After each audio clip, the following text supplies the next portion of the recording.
자, 인사 나누고 수고하겠습니다. 안녕하세요. 네, 반갑습니다. 자, 오늘부터 바로 건축법을 하려고 합니다. 건축법 410페이지 나오는데 이 건축법은 부동산 공법 40문항 중 7문제가 출제가 되기 때문에 중요한 부분이기도 합니다. 오늘 건축법을 처음부터 좀 중요한 것들을 바로 끝까지 체크를 해 나가도록 하겠습니다.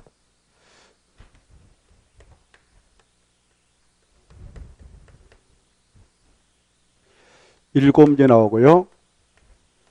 이 건축법은 부동산 하면 크게 토지 플러스 건축물 있다고 그랬는데 그 두 가지 부동산 유형 중 건축물을 대상으로 하는 법입니다.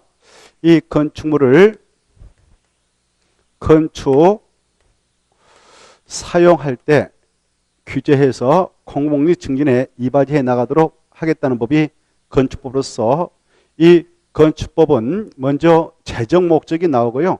그 다음에 용어 이청이 나오고 그 다음에 건축물의 건축, 사용, 유지, 관리 절차 그리고 건축물을 건축해 나갈 때 여러 가지 적용하게 되는 내용들을 규정해 놓고 있습니다. 이러한 내용들을 하나하나 체크를 하고자 하는데 먼저 이 법의 목적을 재정 목적 이렇게도 표현합니다. 그래 이 법은 이러한 내용을 정해서 이러한 목적을 이루고자 만들었다라는 파트를 목적, 재정 목적이라 하는데 이 목적에서는 두 번이나 기출된 내용이기도 하니까 우리가 목적을 한번 가볍게 체크하고 그 다음 순서로 넘어가겠습니다. 목적 다음에 그 다음에 용어의 정의를 체크를 하고 그 다음에 그 건축물로 건축 사용하는 절차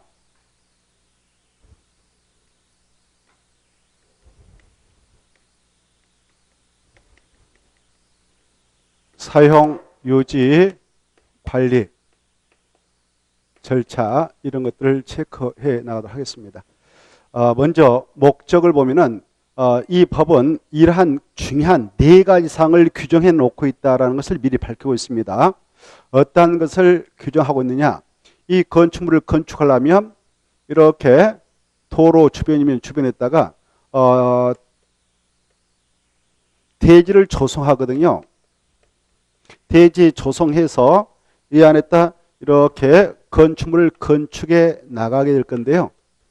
이렇게 이 건축물을 건축해서 이용하게 될 때는 결국 우리 인간이 들어가서 이용하지 않겠습니까? 인간 생명 안전을 확보하도록 하기 위해서 건축물 구조 안전도 확보하도록 규제하고요. 그 다음에 이 건축물 건축하기 위한 이 대지 조성할 때부터 대지 안전을 확보하도록 하는 대지 기준을 정해놓고 있다라고 밝히고 있습니다. 그래서 이따 이 대지 기준도 우리가 공부를 할 겁니다. 대지 기준을 정하고 있고 그 다음에 이 건축물을 건축할 때 중요한 것이 안전이요. 안전 확보를 위해서 건축물을 건축할 때는 구조는 이렇게 해야 된다라는 구조의 기준도 정하고 있습니다. 그래서 이 법에서는 구조 안전 문제를 아주 중요시하고 있어요. 구조 안전 확인을 해야 할 대상 건축물 우리가 이따 또 공부를 할 겁니다. 지진이 발생하게 될 때 건축물이 안전하지 않으면 붕괴돼서 사람 죽죠. 그래서 건축물을 설계할 때부터 구조 안전을 고려해서 설계를 하도록 규제합니다. 그 다음에 이 구조의 기준뿐만 아니라 이 건축물을 건축해서 우리 인간이 들어가서 살려면 일정한 기능을 발휘해 나가도록 해야 하는데요. 바로 그 기능을 발휘해 나가도록 하기 위해서는 설비도 구비를 해야 되겠죠. 건축할 때 전기 설비, 배수 설비, 또 승강 설비 등등 이런 설비 기준도 정해 놓고 있습니다라고 밝히고 있습니다. 이 설비 기준 중 특히 중요한 것이 승강기 설비인데 승강기 설비를 또 우리가 체크를 해보도록 하죠. 있다. 그다음에 여기 이 건축물을 건축할 때는 일정한 쓰임새를 전제하고 만들죠. 그걸 용도를 하는데요. 이 용도를 28가지로 분류해서 규율을 하고 있습니다. 그래 이 용도도 우리가 이따 공부를 할 것입니다. 이러한 4가지를 정해놓고 있다라고 밝히고 있어요. 대지 기준, 건축물 관련된 대지 기준, 구조 기준, 설비 기준, 용도를 정해놓고 그리고 이것에 맞게 건축도를 규제해서 건축물의 생명인 안전도 향상시키도록 하겠고 그 다음에 기능도, 그 다음에 환경도 그리고 미관도 향상토록 규제하겠다 이겁니다. 그리하여 이 건축물을 이용하는 우리 국민들 안전하게 이용할 수 있도록 하여서 전체 국민의 행복과 이익을 공공복리를 합니다. 공공이 증진에 이바지하도록 하겠다. 우리가 건축물을 건축해서 이용하면 여러분이 소유권자가 되지 않겠습니까? 이건 재산권입니다. 이 건축물에 대한 재산권을 행사하게 될 때도요. 공공복리에 적합하게 행사하도록 우리 헌법 이하에서 규제하고 있습니다. 그래서 공공증진에 이바지하도록 하겠다. 즉 건축물을 건축생활할 때는 규제를 하겠다라고 미리 밝히고 있습니다. 바로 이 건축법은 건축물 건축 사용 유지 관리할 때 규제를 하기 위한 법이다. 이렇게 우리가 이해하면서 들어갈 필요가 있죠. 자, 이 내용은 꼭 읽어두실 필요가 있겠습니다. 자, 이때 조금 전에 대지 기준은 이렇다라고 말씀드렸잖아요. 대지 기준. 이 법에는 대지 기준이 나오는데 저기 몇 페이지에 그런 내용이 나오냐면은 페이지 저기 480페이지 있습니다. 480페이지. 그걸 한번 보고 봅시다. 480페이지. 찾았나요? 자, 480페이지 보시면 그게 나와 있죠. 봅시다. 바로 체크를 해보겠는데 480페이지 보면 대지 안전 찾았나요? 네, 그건 가끔 출제가 돼요. 1번 대지 안전해서 가로 1번, 2번, 3번, 4번 오른쪽에 박스까지 함께 연결해가지고 좀 알아두실 필요가 있습니다. 이게 바로 대지의 안전 기준과 관련 내용이라 하겠습니다. 대지의 안전 기준과 관련 내용이다. 자, 이렇게 건축물을 건축하려는 대지를 여러분이 조사한다 합시다. 이렇게 조성을 하게 될 때에 여기 보세요. 이 도로 주변에다 이렇게 대지를 조성하게 되면 자, 이렇게 도로가 있다. 그래, 도로 주변에 A가 건축물 건축에서 이용하고 있는 대지가 있다. 여러분이 비로소 이 대지를 조성해 가지고 이렇게 비로소 여기다 건축물을 건축해 보려 한다. 그때 이 대지는 이와 인접한 도로면보다 낮아서는 아니 됩니다. 왜냐하면 여름에 빗물이 이렇게 내려가다가 여기에 낮으면 들어와서 침수를 일으키기 위해서 대지 안전을 위협하거든요. 그래서 이 대지를 조성하고자 할 때는 인접한 무슨 면보다 낮아서 안 되는가? 도로면 거기다 체크하시고요. 그래, 도로면보다 낮아서 안 되는데 의해가 있다. 낮아도 되는 경우도 있다. 설령 빗물이 이렇게 대지 안에 들어오게 되었다라고 했을 때 폐수에 지장이 없도록 조치를 취한 대지가 되었다든가 건축물 용도상 방수부 조치를 취할 필요가 없는 경우의 대지는 이와 인접한 도로면보다 낮아서는 아니 된다. 낮아도 된다. 낮아도 된다. 그게 체크해요. 근데 그걸 단서 다만 예외가 있잖아요. 그게 중요해. 낮아서는 안 된다. 또 이렇게 나왔네요. 그럼 들겠습니다.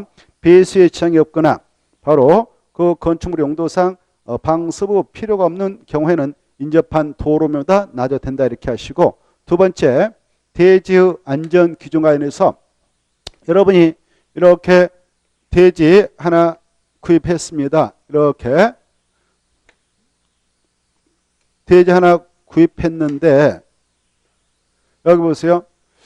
여기 보니까 빗물이 여기 보세요. 여기 습한 토지가 됐네요. 습한 토지. 물이 좀 고여 있는 토지다. 또 물이 나올 우려가 있는 토지다. 그리고 아니면 이걸 쓰레기 등으로 매립해 놓은 토지다. 즉 악조로 습지라든가 물이 고여 있는 땅, 물이 고여 있는 땅, 물이 나오는 땅, 아니면 쓰레기로 매립되어 있는 매립지. 매립지가 되었던 습지가 되었던 여기에 따른 건축물을 건축할 수 있을까요? 없을까요? 법적으로? 있다가 중요해요. 있다 체크하고 있는데 건축을 할 수 있는데 건축을 하면 대지 안전을 확보하기 위해서 바로 성토를 하든 아니면 지방 개량하든 양자 중 바로 대지 안전을 확보하기 위한 조치를 꼭 취해야 된다는 거. 지방 개량하든 하여한다가 중요합니다. 하여한다. 의무상이다. 이걸 꼭 체크하시고 그 다음에 세 번째 이렇게 이 대지에 만약 물이 들어왔다. 우수, 빗물, 더러운 물이 들어온다. 오수 이런 것들이 들어도 물이 쫙 빠질 수 있는 관을 하수구라든가 하수관을 설치한다. 하의한다. 체크. 하의한다. 의무상이다. 강행규정이다. 그 다음에 네 번째 보시면 옹벽 설치 문제 나와 있죠. 옹벽 설치가 나와 있죠. 자, 네 번째 보시면은 이렇게 여기 보세요. 이렇게 경사지게 되어진 곳. 근데 이걸 흙을 쌓아서 경사지게 했다. 그러면 성토 부분. 흙을 깎아 내려가지고 경사지게 만들었다. 그러면 절토 부분. 이렇게 표현하는데요. 이 부분은 경사도가 1대 1.5 이상으로서 이 경사진 곳, 이곳 성토했던 부분, 절토했던 부분의 높이가 1m 이상이다. 그랬을 때 이런 상태의 이곳에다가 건축물을 건축하게 한 대지를 소송해 보려 한다. 자, 송계우리가 있다. 여기 송계우리가 있다. 송계에다가 줄 것이고, 송계는 무너져 내림, 이렇게 무너져 내립니다. 무너져 내릴 우려가 있는 그런 토지에 바로 대지를 조성하자고 합니다. 조성할 수 있는데, 조성하려면 대지의 안전을 확보하기 위해서 여기에다 옹벽을 설치할 의무가 있다. 이거 옹벽. 옹벽은 여기서 무너질 때 이걸 막아낼 수 있는 힘센 벽을 말합니다. 옹벽을 의무를 설치해야 된다. 설치무가 있습니다. 그래야 여기다 건축물을 건축하게 되더라도 대지 안전을 확보해서 건축물 안전까지도 확보할 수 있죠. 의무상이다. 이렇게 설치무가 있다. 이때 옹벽을 설치하게 될 때 이쪽 부분이 높아가지고 이 옹벽도 그에 준해서 2m 이상으로, 여기 오른쪽 페이지 이상 2m 이상으로 옹벽을 축조할 때는 바로 구조를 콘크리트로 만들어야 한다. 이것 중에 콘크리트 찾고 오른쪽 페이지 콘크리트로 만들어야 한다. 꼭 아시고, 옹벽의 높이가 몇 미터 이상이면 구조를 콘크리트 구조를 해야 되는가? 2m. 그리고 2m를 넘게 축조를 하려고 한다. 이렇게 이게 더 2m 넘게 축조하려고 한다. 그때 2m 넘는다. 체크요. 2m 넘을 때는 신고를 미리 해야 된다. 축조 신고 체크. 있나 없나요? 있죠. 자, 그 다음에 이 보세요. 옹벽을 콘크리트로 만들어버리면 여기에 물이 고일 거 아닙니까? 그런데 물이 흙 속으로 스며들어서 고여서 수압이 증가하면 이게 옹벽이 무너져서 대지 안전을 위협할 소지가 있기 때문에 고인 물을 빼내기 위한 배수 시설을 설치할 수 있어요. 배수 시설을 설치할 수 있습니다. 이런 것 외에는 옹벽의 예백면에 또 이것이 무너지지 않도록 하는 지지물, 이 지지물하고 지지라는 시설하고 배수라는 시설은 옹벽이 이렇게 설치되어지고 예백면이 있다면 예백면 밖으로 튀어나와도 될까요? 튀어나와서 안 될까요? 배수라는 시설과 그리고 지지라는 시설, 옹벽 무너지지 않도록 지지를 하는 시설은 옹벽 예백면 밖으로 튀어나오면 될까 안 될까요? 된다. 그게 중요해. 그래 찾아보면 애의 구조물만 이 두 가지는 나와도 되고 애의 구조물은 밖으로 튀어나오지 않게 해야 된다. 찾아서 체크. 몇 번인가요? 3번 중요표. 3번 중요표 해두시기 바랍니다. 자, 애의 구조물만 밖으로 튀어나오지 않게 하면 되고 두 가지 경우는 나와도 된다. 이걸 정확하게 알아두실 필요가 있습니다. 그래서 1번하고 2번하고 3번까지 오른쪽 페이지에서 그 정도는 꼭 봐두시기 바랍니다. 그 정도는 세 가지는 꼭 봐두셔라 이겁니다. 세 가지를 꼭 봐두시고, 아까 옹벽 높이가 몇 미터 넘을 때는 축조신고해라고 했습니까? 2m 넘으면 축조신고해야 한다. 이거 꼭 써놓으시고, 2m 넘으면 축조신고해야 한다. 2m 넘으면 축조신고 하나 써놓으십시오. 자, 여기까지가 대지의 안전 문제였습니다. 이렇게 이런 내용도 규정하고 있다 이겁니다. 이거 대지 안전을 정리해봤고, 또 여기 구조 안전도 규정하고 있다 그랬잖아요. 구조 안전을 위해서 저기 넘어가서 보면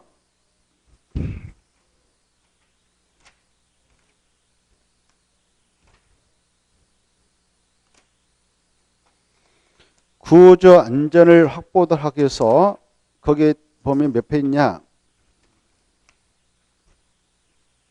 바로 구조 안전 확인 위한 설계 도서를 설계자가 설계할 때에 구전전을 하면서 설계하도록 하는 규정이 나오는데요. 그 내용이 저 뒤에 나옵니다. 몇 페이지 있냐면은 네, 네, 그렇죠. 489페이지 좋습니다. 맞아. 네, 맞습니다. 네, 488페이지. 488페이지하고 489페이지 나오지 않습니까? 이 파트가 상당히 중요합니다. 그 파트가 상당히 중요하다. 자, 그거 보시면 488페이지부터 한번 볼까요? 건축물의 구조안전 기준, 저 제목 보면 구조안전 기준 이렇게 규정하고 있죠. 상단 제목 보면. 그래, 가로 2번으로 내려서 보면 박스 안에 있는 건축물을 건축하고자 하는 자는 사용승인을 받은 즉시 건축물이 지진 발생 시에 견딜 수 있는 능력, 그걸 내진 능력이라는데 내 능력을 꼭 공개해야 됩니다. 공개할 대상이 박스와 같다 해놓고 오른쪽도 봐보세요. 오른쪽도 보시면은 가로 3번이 나와 있죠. 가로 3번은 작년에도 출제됐지만 또 우리가 가볍게 봐서는 안 될 내용입니다. 가로 3번 보시면은 자, 구조 안전 확인 대상 건축물에서 건축 허가를 받아 건축물을 건축하거나 대수선하는 경우 해당 건축물의 설계자는 국토교통부로 정하는 그 구조 기준 등에 따라 그 건축물의 구조 안전을 확인해야 하고요. 그 다음에 그 건축주는 해당 건축물의 설계자로부터 구조 안전 확인서를 받아서 착공 신고할 때 그 구조 안전 확인서를 허가권자한테 제출하도록 의무를 하고 있습니다. 이 박스 안에 있는 것이 바로 쉽게 말씀드리면 내진 설계 대상이다 이렇게 생각하세요. 내진 설계 대상 건축물이다. 그래, 구조 안전을 확보하도록 하기 위해서 바로 설계할 때부터 지진 발생 시에 대비하여 설계를 안전하게 하도록 규정하고 있는데요.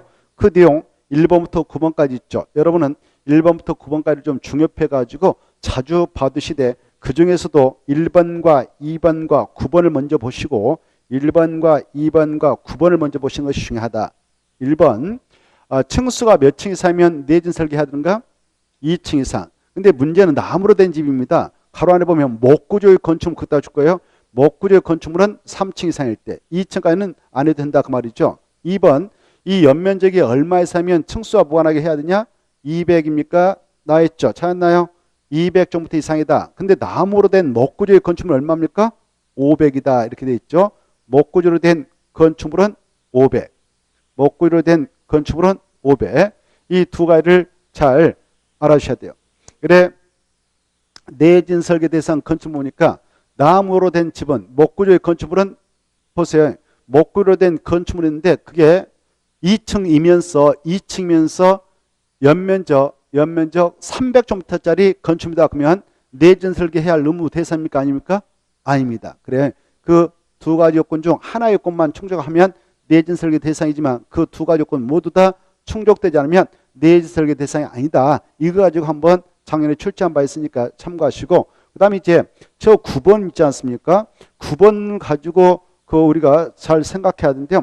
단독주택하고 공동택이 있습니다. 이 주택은 두 가지로 크게 나오는데 이때 단독택은 다시 네 가지, 공동택 다시 네 가지 있다라고 우리가 이미 공부했습니다. 그 네 가지 총 8가지를 주택의 종류로 보면 되는데요. 이 주택 종류라고 하면은 무조건 다 내진 설계를 하도록 되어 있다. 이게 중요해요. 그래, 단독택이 4가지 있고 공동택이 4가지인데 공동택은 아파트, 연립주택, 다세택, 기숙사 이 모두 다 내진 설계해야 되고요. 그 다음에 그 단독택의 종류로는 기숙사가 아니라 공간하고 다가구택하고 다중주택하고 단독택 이렇게 4가지 있죠. 이것들은 무조건 내진 설계 대상이다 이렇게 하시고 여력이 되시면 3번과 4번, 5번까지 좀 봐주시면 좋겠습니다. 높이가 몇 미터 이상이면 건축 높이가 몇 미터 이상이면 내진 설계해야 되냐? 13m 이상. 처마 높이가 9m, 기둥과 기둥과의 거리는 10m 이상이면 내진 설계를 해야 된다. 이것 바로 구조안전 확인서를 받아서 착공 신고할 때 허가권자한테 제출을 하도록 하는 대상이라 합니다. 이 정도를 봐두시고 그 다음에 이제 자 여기 바로 설비 기준도 정하고 있습니다. 설비 기준. 그 중에 우리 시험에 좀 자주 나올 수 있는 게 승강기 설비인데요. 승강기 설비가 어디 나왔냐면은 몇 회 있냐? 승강기 설비가 조금 전에 쭉 가다 보면 496페이지 있죠. 496페이지. 설비 기준은 여러 가지를 요구하고 있지만 그중에 시험에서 종종 출제가 되는 것이 7번입니다. 496페이지 보면 7번 승강기 해가지고 보고 계신가요? 496페이지 1번 우리가 건축주로서 건축물을 건축해 나갈 때 층수가 6층 이상으로서 연면적 2000제곱미터 이상의 건축물을 건축을 하려고 한다라고 할 때는 승강기를 설치해야 됩니다. 법적으로. 승강기 한 대 설치할 때 많은 비용이 들어가지만 설치를 해라라고 의무를 가고 있습니다. 자, 6층 이상으로서 연면적 2000제곱미터 이상의 건축물이다. 그게 원칙이다라고 써놓고요. 2번 의해가 되겠습니다. 그래 설치 대상 앞에다 원칙, 2번 의무 면제해서 의해 이렇게. 그래서 이 승용 승강기 우리 사람이 타고 오르락 내리락 하는 승강기를 승용 승강기라는데 의해가 있죠.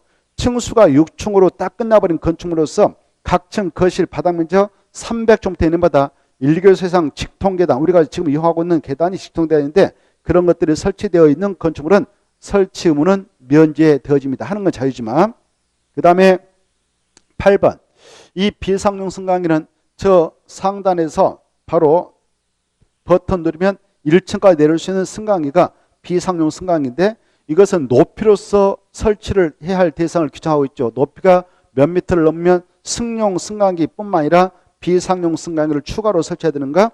31m를 넘는 건축물 때에는 바로 비상용 승강기를 설치를 하도록 되어 있다. 이렇게 봐두셔야 됩니다. 오른쪽 넘어오시면 가로 3번이 중요한데요. 가로 3번. 가로 3번을 보시면 2대 이상의 비상용 승강기를 설치하는 경우에는 그 말 중에 2대 이상의 비상용 승강기를 설치할 때는 화재가 났을 때 소화에 불 끄는 데 지장이 없도록 일정한 간격을 두고 그 말 중요하죠. 일정한 간격을 두고 설치해야 되지 딱 붙여서 설치해서는 아니 되는 것이다. 이 정도는 봐두셔야 됩니다. 자, 그 다음에 바로 다시 이 용도에 대해서 또 이 건축법에서는 규정하고 있다고 그랬는데요. 그 용도를 29가지로 규정해 놓고 있는 것을 우리는 볼 수가 있는데 몇 페이지 있느냐 그거 바로 용도는 앞에 있습니다. 건축물 용도를 쓰임새 용도를 29가지로 분리해 놓고 있는데 그 내용이 앞에 나오죠.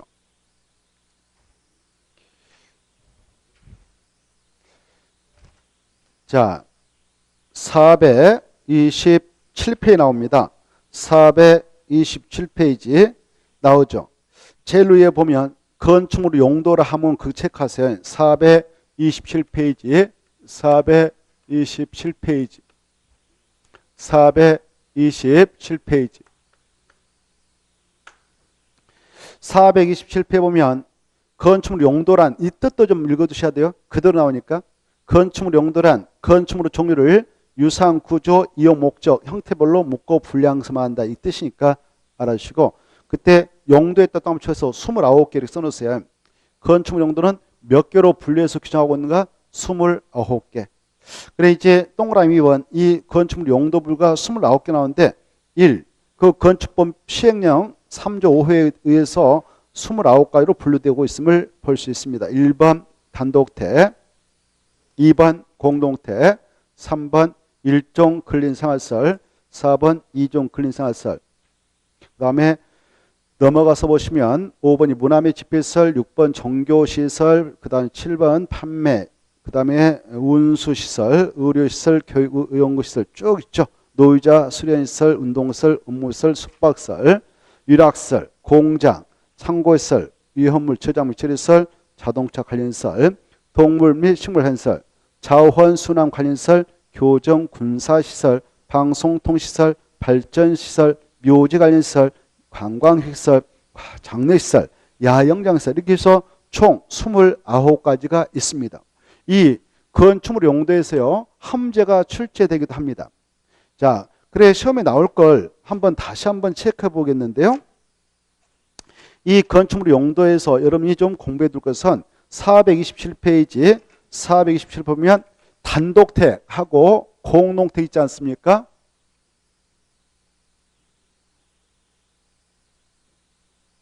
거기에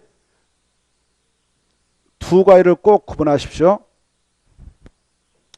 건축물 용도 분류해서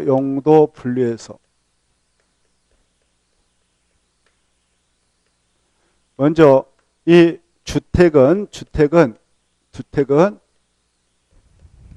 구조를 기준으로 해서 이 주택인 건축물이 있는데 여기에 구조로 소유권이 하나만 인정된다 그러면 단독주택이 되고요. 이런 단독택은 그 종류가 다시 바로 네 가지가 있다. 네 가지 있는데 단독택이 있고 그리고 다중주택이 있고 그 다음에 다가구주택이 있고 그 다음에 공간이 있죠. 그 다음에 이 주택인 건축물이 있는데 이 안에 구분된 공간마다 구분 소유권이 인정되어서 하나의 주택인 건축물의 소유권이 2개 이상 인정될 수 있는 걸 이걸 공동택이라고 하는데요. 이 공동택은 종류가 다시 4가지가 있다. 이렇게 4가지를 알아두셔야 되겠습니다. 아파트, 그쵸, 연립주택, 그쵸, 다세주택이 그 다음에 뭐가 있습니까? 기숙사가 있죠. 이렇게 기숙사에는 학생 복지주택부터 포함된다. 여기까지 학생 복지주택도 기숙사 일종으로 본다. 자, 이게 이제 시험 공부란 말이에요. 여러분이 이 주택의 종류 2가지가 있는데 바로 이 2가지는 다시 각각 4가지를 내포하고 있다. 이렇게 알아주셔야 돼요. 특히 이 공동택 종류 4가지를 꼭 암기해야 돼요. 아파트, 연립, 이게 이제 문제가 돼요. 다세대지요. 다세대. 그래서 이거하고 다가구, 다중하고는 꼭 헷갈리지 않도록 정리해 주셔야 된다. 예. 예? 그러네. 연세대. 그거 정말 암기법 좋네요. 연세대는 공동택이다. 이렇게. 연세대는 공동택이다. 이렇게. 연세대는 공동택. 연세대 기숙사 가자. 연세대 기숙사 가자. 이건 공동택이다. 이렇게. 아무튼 다세대 기숙사 꼭 암기하시고 이때 아파트 뜻은 암기를 해야 돼요. 그래 주택으로 쓰이고 있는 거 이렇게 주택으로 쓰이고 있는데 1층은 주택이 아니고 피로티 구조 기둥 박아가지고 뭐 공중 통행로로 쓰고 있다든가 이렇게 쓰고 있고 주택이 아니다. 주차장으로 쓰고 있다. 그러면 주택 이렇게 주택이 하나, 둘, 셋, 4개밖에 안 된다 하면 아파트 아니에요? 주택으로 쓰는 층수가 최소한도 몇 개 이상은 돼야 주택이 되냐? 5개. 주택. 최소한도 주택으로 쓰이고 있는 층수가 5계층 이상은 되어야 공동택 중 아파트를 한다. 이게 중요하고. 그 다음에 이제 이렇게 주택으로 이렇게 쓰이고 있는데 1층은 역시 주택은 하나도 없어. 쓰이고 있는 모양새 보니까 주거공간, 주택은 바로 주거공간으로 쓰고 있는 공간이 있어야 되는데 1층 보니까 일부는 보호송용 주차장, 일부는 상가로 쓰고 있어요. 그리고 2층 주택, 3층 주택, 4층 주택, 5층 주택이란 말이죠. 하나, 둘, 셋, 넷. 주택으로 쓰는 층수가 4개밖에 안 된다. 4개층밖에 안 된다. 그러면 이것은 절대 아파트는 아니에요. 아파트는 아닙니다. 그리고 여기 봐봐. 다중 다가구도 아니에요. 이거 주택으로 쓰고 있는 층수가 4계층 이하이고 이때 주택으로 쓰이고 있는 이 한 개 동의 바닥 면적비가 660제곱미터를 초과하면은 뭐가 될까요? 연립이 된다. 그리고 이하이면 뭐가 된다? 다세대가 된다. 이걸 꼭 알아주셔야 돼요. 알겠죠? 이게 아주 중요합니다. 여기 봐보세요. 여기 봐보세요. 주택으로 쓰이는 층수를 계산할 때요. 보니까 여기 땅을 지평이라고 그래요. 보니까 지하층이 그래서는 아니 되지만 지하층이 주택으로 쓰고 있다. 주택으로. 이렇게. 그리고 여기 주택 이렇게 돼 있어요. 이때 주택으로 쓰고 있는 층수 세보니까 이것도 주택, 이것도 주택, 이것도 주택, 이것도 주택. 이랬을 때 이것은 아파트일까요? 아파트가 될 수 없을까요? 아파트가 절대 안 된다. 그래, 주택으로 쓰고 있는 층이 지하층이면 이것은 주택으로 쓰는 층수를 계산할 때 산입하지 않는다. 거기 나와 있어요. 알겠죠? 거기 어디 나왔냐면은 바로 그래요. 그 다가구택이라든가 공동택에서도요. 공동택에서도 그런 내용이 나오죠. 이하 같다 그 말은 앞 밑에서 똑같다 그 말에 자 지하층은 그거 주택으로 쓰고 있어도 그것은 주택으로서는 층수로는 계산하지 않습니다.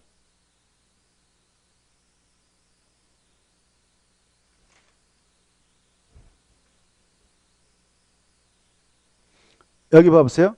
이때는 주택으로 이거 아니고 이렇게 돼 있다 합시다. 이렇게 돼 있다면 이것은 아파트로 할 수 있을까 없을까요? 그러죠. 이 지하에 주택을 넣어가지고 하나, 둘, 셋, 넷, 다섯 개다 그러면 이건 아파트를 하지 않아요. 알겠죠? 지하층에 주택이 있으면 주택으로 쓰는 층수 계산할 때 사입 안 한다 이렇게 하세요. 그러면 주택으로 쓰고 있는 층수는 하나, 둘, 세 개밖에 안 되죠. 세 개니까 이것은 아파트가 될 수 없어요. 그리고 주택을 쓰고 있는 한 개동 바다 면적이 이렇게 세보니까 이거 세 개만 세보니까 바로 이게 100이다. 100이다. 이랬을 때는 주택으로 쓰는 한 개동 바다 면적이 얼마냐? 주택으로 쓰는 한 개동 바다 면적. 그것은 이것도 100이고 100이면 500이 되겠죠. 500이 돼. 이때 주택으로 쓰이는 한 개동 바다 면적 500인데 주택을 쓰는 층수는 3개층밖에 안 된다. 그때는 뭐가 되느냐? 이쪽 그리고 이건 법적으로 소유권이 하나밖에 인정 안 돼요. 소유권이 하나밖에 인정 안 돼. 그러면 이것은 단독택인데 여기인데 그 중에 여기에서도 바로 300 여기 그리고 구조적으로요. 구조적으로 여기 이렇게 여러 가구가 살고 있어요. 여러 가구가. 보니까 이거 독립된 주경터로서 독립된 문이 있고 그 다음에 바로 방 하나 있고 욕실 있고 부엌이 있다. 그래 이것이 모양새가 여러 가구가 와서 독립된 주거생활을 할 수 있는 집으로 되어 있다 그러면 이것은 다가구 주택이 된다 이렇게 생각하면 되겠어요. 뭐가 된다고요? 다가구 주택. 그래 다가구 주택이라고 하는 것은 주택으로 쓰이는 층수는 3계층이 합니다. 3계층 이하이고 주택으로 쓰이는 한 개의 동호 바닥면 잡기가 660제곱미터 이하이며 그리고 여러 가구로 쪼개진데 쪼개지는 그 수가 몇 개 이하면 다가구 되냐? 19개. 근데 여기 지하도 보니까 이렇게 해서 총 세보니까 하나, 둘, 셋, 넷, 다섯 개에서 바로 15가구 와서 살도록 되어 있다. 그럼 이것은 다가구택이 될 수가 있습니다. 근데 여기 와보세요. 다가구택의 그 층수를 계산할 때는 지하층에 있는 층수는 주택으로 쓰이는 층수를 계산할 때 산입하지 않는다는 거. 주택으로 쓰이는 층수를 계산할 때 다가구 경우는 지하층은 설령 주택으로 쓰고 있어도 주택으로 쓰는 층수 계산할 때 포함한다 안 한다? 안 한다. 이거 좀 봐두셔요. 좀 어려워요. 자, 그 다음에 이제 연립주택하고 다세대를 또 구분을 하셔야 되는데 연립과 다세대는 공통점 주택으로 쓰는 층수 다 4계층이 아닌데 차이점 바로 주택으로 쓰는 한 개 동호 바닥면적가 660제곱미터를 쳐가면 연립 이하이면 다세대다 이렇게 하시고 이 기숙사는 뭐 시험에서 나오지는 않습니다. 기숙사는 그래 학생 등 학교 내 학생 공장 내 종업을 수행해서 바로 잠을 자도록 하는 건축입니다. 이렇게 하시고, 그 다음에 이제 시험 공부로서 다중주택하고 다가구택 뜻은 아셔야 돼요. 다중주택은 세 가지 요건을 모두 갖추고 있는 것이다. 세 가지. 근데 각 방을 실이라고 합니다. 각 방은 독립된 주거 형태로서 바로 욕실을 넣어주면 되는데, 무엇을 넣어주면 절대 아니냐? 싱크대 같은 주방시설을 갖춰주면 안 되는 거예요. 각 방에 따라. 이걸 취사시라 합니다. 그래서 주인이 1층에 있다 뭐 식당 만들어가지고 와서 밥 먹고 올라가세요라는 하숙지 같은 것을 생각하면 되겠어요. 네. 다중주택은 세 가지 요건을 모두 갖춰야 된다. 첫째, 학생, 직장인 등 많은 사람이 살도록 돼 있는 구조의 주택이면서 각실은 독립된 주거 형태를 갖추지 아니할 것. 그리고 주택으로 쓰는 한계동 바닥면 잡기가 330제곱미터 이하이고 주택으로 쓰는 층수는 3개층이어야 된다. 이 정도 보시고, 그 다음에 다가구택도 꼭 아셔야 돼요. 다가구택은 아까 말씀드렸다시피 몇 가지 요건을 꼭 구별해야 되냐? 세 가지. 그러면서 공동택 아니어야 돼요. 알겠죠? 세 가지. 주택으로 쓰는 층수 3개층이 아니고 주택으로 쓰는 한계동 바닥면 잡기는 660제곱미터 이하며 19세대 이하가 거주하도록 되어 있는 그런 주택이면 됩니다. 공간은 이제 총이라든가 공직자가 살고 있는 단독택이다 이렇게 생각하면 되겠어요. 그래 공간도 다가구도 다중도 아닌데 소유권이 하나만 인정되는 주택이라면 여기 단독택이 되겠습니다. 자, 이 주택의 뜻을 정확히 이해해 두시고, 지금 우리는 무슨 법에 나오는 주택의 종류를 보고 있습니까? 건축법령에서 나오는 주택이. 다음에 이제 주택법으로 들어가면 봐보세요. 주택법에서는요, 이 주택법에서는 여기 봐봐요. 주택법에서는 적용 대상을 주택으로 한정하고, 주택은 다시 단독과 공동으로 구분해 놓고, 이 단독은 세 가지를 말한다. 공간을 포함하지 않는다. 그리고 공동택도 세 가지를 말한다. 기수는 포함되지 않는다. 이렇게 나와요. 주택법은 그래. 알겠죠? 미리 알았어요. 주택법은 주택하면 단독, 공동으로 구분을 한데, 단독은 몇 가지가 있고 세 가지, 공동하면 몇 가지 있고 세 가지. 왜? 주택법상 주택이라는 것은 대규모로 건설 공급하여 국민의 주거안정을 도모하고 국민의 주거 수준의 향상에 이바지하도록 하기 위해서 만든 법으로서 이 공간이라든가 기숙사는 우리 국민에게 대규모로 건설 공급해서 주거안정을 도모할 수 있는 것이 아니다고 와서 주택에서 빼버립니다. 주택법에서는. 자, 그 다음에 이제 여기 용도 분류 파트에서 두 번째, 근린 생활설 있잖아요. 근린 생활설. 이 근린 생활설에서 여러분께서 알아둘 것이 뭐냐면은,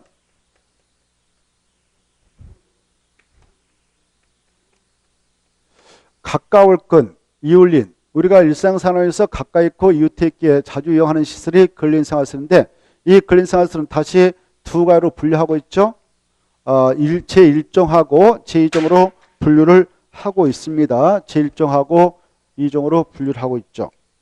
그래, 제1종 근린 생활설은 우리 국민들이 일상생활하면서 저렴한 비용을 가지고 빈번하게 이용하게 되는 생활설을 제1종 근린 생활설로 보고요. 그 다음에 2종은 바로 1종에 비해서 이용료도 비싸고 이용자도 적고 이용 횟수도 적은 것을 2종 근린 생활설 합니다. 그래, 1종 근린 생활설은 그것을 설치하고 입지시킬 때 전 국토, 도시 관리, 농림, 자연 보존이 있고 도시군, 주상공, 녹이 있잖아요. 그런 용도적에 우리 국민들이 살고 있다면 생활할 때 필요하니까 다 설치를 허용합니다만은 2종은 그러나 설치가 허용되는 것도 있고 안 되는 것도 있다. 이렇게 차이가 커요. 자, 이때 제1종 근린 생활설이 뭐고 2종 근린 생활은 뭔가 여러분은 시험 공부로서 이걸 꼭 구분하셔야 돼요. 이걸 구별 이렇게 써놓으세요. 1종에 해당하다고 2종을 구별하는 시험 공부예요. 429페이지 넘어가서 429페이지 428조가 428조하고 429조 있잖아요. 이걸 잘 비교하셔야 됩니다. 1종과 2종을 구별하세요. 그래 이제 여기서 시험에 나올 수 있는 것들 한번 체크해보죠. 빠른 속도로. 1종 근린 생활설은 가번. 가보면 식품점, 잡화점, 의류점, 왕구점, 서점이겠죠. 서적을 파는 판매. 그래 이렇게 가다 보면 일용품을 판매하는, 우리가 일상생활에서 쓰는 일용품을 판매하는 소매점으로서 같은 건축물에 해당 용도로 쓰는 바닥면 잡기가 1,000제곱미터 미만인 거, 이런 것들이 바로 1종 근생입니다.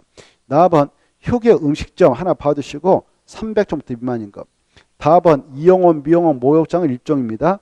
랍은 의원, 치과원, 한의원, 그 다음에 조산원, 안마원, 산후조리원 일종입니다. 그 다음에 탁구장, 체육도장으로서 500점부터 미만 일종입니다. 그 다음에 밥은 공공도서관, 지역 자치센터 이것들을 1,000점 미만이면 일종입니다. 마을회관 하나 보시고 그 다음에 자본 부동산 중개사무소로서 30점 미만 이거 중요하니까 꼭 봐주십시오.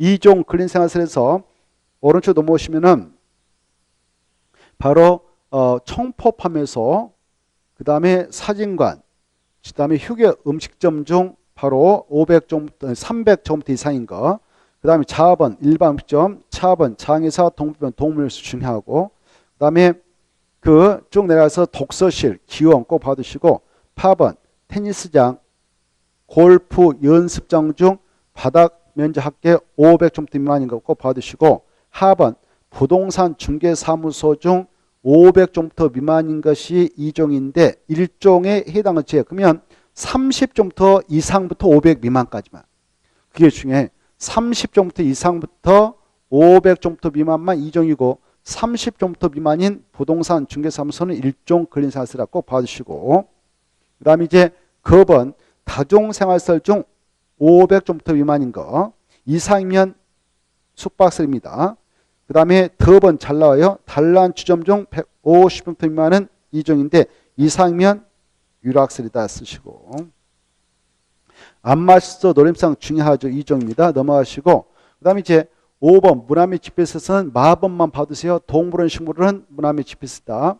그 다음에 판매설 도매시장 소매시장 이런 거 봐두시고 쭉 내려가셔서 8번 운수설 4가지 꼭 봐두실 거 여객 자동차 터미널 철도시설 항만시설 공항시설 의료시설 꼭 봐두셔야 인간 이용하는 병원 종합병원 치과병원 한방병원 정신병원 요양병원 격리병원 전염병원 그 다음에 교육연구시설에서 바로 오른쪽 넘어오시면은 바로 학원 있지 않습니까? 학원 중에서 자동차학원과 무드학원은 절대 아니다. 이게 중요해요. 자동차학원은 자동차 관련설이죠. 무드학원은 위락설입니다. 중요합니다. 그 다음에 학원 중에서도 바로 그 2종 근생인 것이 있고 2종 근생이라 교육연구설인 것도 있어요. 아까 학원 중에서 2종 근생은 그걸로 쓰고 있는 바닥면적기가 얼마 미만이면 학원이라도 2종으로 보냐 429페이지 보면 429페이지 보면 카본에 나오잖아요. 카본에 500점부터 미만은 2종이고요. 학원 중에서도 500점부터 그걸로 쓰고 있는 바닥면적기가 이 500점부터 미만이 500점부터는 평수로 한 사람 150평 정도 되죠. 355 그렇죠? 150평 150평 미만이면은 뭐다고요? 2종 근생. 이상이 뭐다고요? 교육연구설. 자, 그리고 2가지. 특히 유락설에 해당하는 것하고 자동차 관련해서 아까 무엇은 유락설인가? 무드하거나 그 다음에 무엇은 또 자동차 관련설인가? 자동차학원. 이거 봐두시고 그 다음에 12번에서 수련시설로는 답은 유스텔이 중요해요. 유스텔. 그 다음에 쭉 내려가셔서 14번 업무설에서 오피스텔 봐두셔요. 오피스텔. 그 다음에 숙박설에서 다음번에 관광 숙박설인 호스텔하고 휴양 콘도미니엄 중요해요. 답은 다중생활설 중 2종에 해당하지 않는 것, 즉 500점부터 이상이죠. 그 다음에 유락설 꼭 봐두세요. 16번 단란 주점 중 2종에 해당하지 않는다. 그 말은 150점부터 이상인 단란점은 유락설이다. 그 말이죠. 유흥주점 무도장, 무도학원, 카지노에서 다 유락설입니다. 중요하고 유락설 때 한 말 써놨죠. 상업지역에만 설치 가능하다고. 그 다음에 참고시설은 바로 물류터미널하고 집회성이 있다. 꼭 봐두시고 위험물 저장물체로서 가본만 주유소하고 석유판매소까지 봐두시고 그 다음에 4번 도료를 판매소 봐두시고 자동차 관련설에서 폐차장 하나 봐두시고 오른쪽에 4번 운전학원 정비학원 봐두시고 동물 및 식물관에서 축사 밑에 내려가서 도축장 도계장 그 다음에 밑으로 내려가셔서 동물원 식물은 제외된다. 그때 체크해. 아까 동물원 식물은 문화 및 집회설이 있죠. 문화 및 집회설이 있기 때문에 동물 및 식물관 아니다. 그 말입니다. 자원 순환 관련해서 고물상 하나 봐두세요. 고물상 잘 나옵니다. 고물상 자원순환 알려있죠? 그 다음에 쭉 내려서 26번 요지 관설인데 화장실하고 봉화한다 하나 봐두시고, 랍은 동물 화장시설, 동물 건조장시설, 동물 전용 납골시설 좀 봐두시고, 그 다음 관광휴게소에서 야외극당, 야외음악당 두 가지만 딱 봐두시고 넘어가셔서 장례시설은 인간이 이용하는 장례시장, 동물 전용 장례시장을 말한다. 이 정도를 봐두시면 훌륭하겠습니다. 여기까지가 건축물로 용도 분류 파트로서 시험에 나올 수 있는 것들을 체크해 보았습니다. 자, 우리가 지금 이 건축법상 건축물로 그 건축 사용하는 절차를 보기 앞서서 또 용어 정의를 보기 앞서서 미리 이 건축법 제정 목적에 나오는 내용들 네 가지를 한번 보았습니다.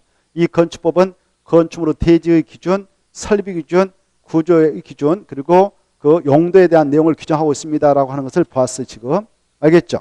그래서 크게 지금 대지 안전위도 보았고, 그다음에 그 건축물로 구조 안전 확인 대상도 보았고, 그다음에 승강 설비도 보았고, 건축물 용도 분류를 29로 분류해서 봤습니다. 잠시 쉬었다가 우리가 이제 이 법에서 나오는 용어의 정의를 좀 중요한 것들을 빠른 속도로 한번 체크하고, 그다음에 건축물로 유지의 건축물로 건축 사용 유지 관리 자체를 보도록 하겠습니다. 쉬었다 하겠습니다.